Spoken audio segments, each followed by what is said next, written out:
حضور نبی کریم صلی اللہ تعالی علیہ وآلہ وسلم نے حضرت سیدنا انس رضی اللہ عنہ سے فرمایا، بیٹا اگر تم ہمیشہ باوضو رہنے کی استطاعت یعنی طاقت رکھو تو ایسا ہی کرو، کیونکہ ملک الموت جس بندے کی روح حالت وضو میں قبض کریں اس کے لیے شہادت لکھ دی جاتی ہے۔ بعض عارفین نے فرمایا کہ جو ہمیشہ باوضو رہے اللہ تعالیٰ اسے 7 فضیلتوں سے مشرف فرماتا ہے۔ ملائکہ یعنی فرشتے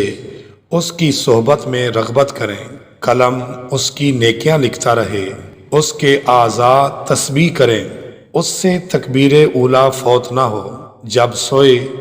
اللہ کریم کچھ فرشتوں کو بھیجے کہ جن و انس یعنی جنات اور انسانوں کے شر سے اس کی حفاظت کریں، سکرات موت اس پر آسان ہو، جب تک باوضو ہو امان الہی میں رہے۔